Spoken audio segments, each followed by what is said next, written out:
Zariana Rakita Ivashov had been undercover on the same op that resulted in Lena's death, initially posing as her nurse and caregiver after an accident had left Lena blind and amnesic.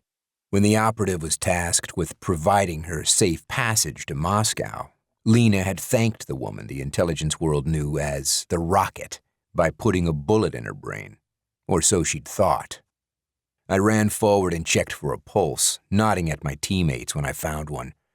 That she was still alive meant the bullet had either grazed her skull or was still lodged in her brain. If it was the latter, the chance she'd survive was slim.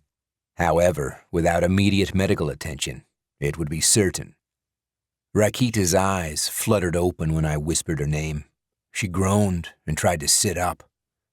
"Stay still," I told her, motioning for my teammates to go ahead. As risky as it was, I called for backup. "Send a medic," I said into my radio mic.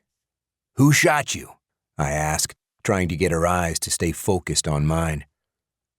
"Lena," she groaned. "Go. Find her. She's—" When she lost consciousness again, I closed my eyes and said a silent prayer, all the while keeping my finger on her still active pulse. I knew I had to leave her when the medics arrived, as hard as it was to go. Later, I learned the shot had only grazed Rakita's scalp, resulting in enough bleeding that Lena believed she'd successfully offed the woman. I didn't remember much about the night we'd spent together, except I knew we'd had sex until I finally passed out. Then in the morning, she'd sneaked out while I was in the shower. A few months passed before I heard from Rakita again, and then she wanted to make a deal. She told me she knew who had kidnapped the victims of my then current op and where they were being held. In exchange for that information, she wanted my help with an op of her own, leaving the employ of United Russia, or, in other words, defecting. Agreeing to help her was what had landed me in the bowels of hell, otherwise known as Baku, Azerbaijan, trying to find where a Russian black market arms dealer was holding her prisoner, and, more importantly, why. Makar Petrov was a cold-hearted son of a bitch.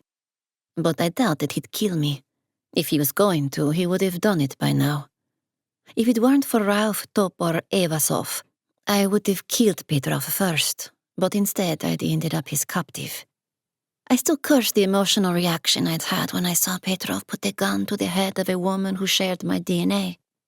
Letting my guard down, not pulling the trigger for fear I'd kill the woman rather than the man who was my target, was what had allowed Topor to knock me out and load me onto Petrov's plane. The circumstances of my incarceration certainly weren't what most would consider a hardship.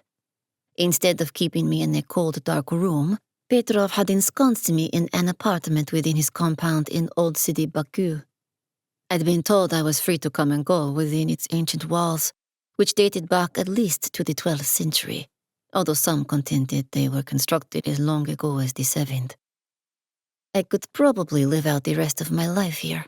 Petrov would keep me safe from United Russia, who'd put a price on my head of over $1 million.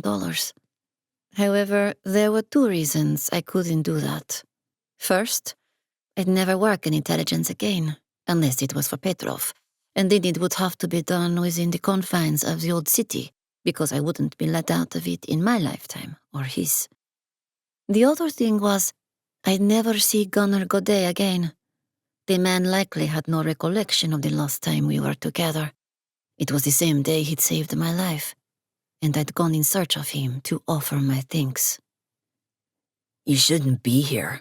What the fuck are you doing here?" Gunnar scowled through a drunken haze when I found him sitting in the otherwise empty bar.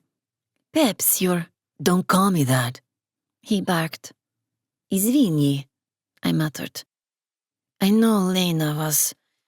Before I realized what was happening, Gunnar stood and grasped my neck, holding it tightly enough that it was difficult for me to breathe, but not enough that he cut off my air supply entirely.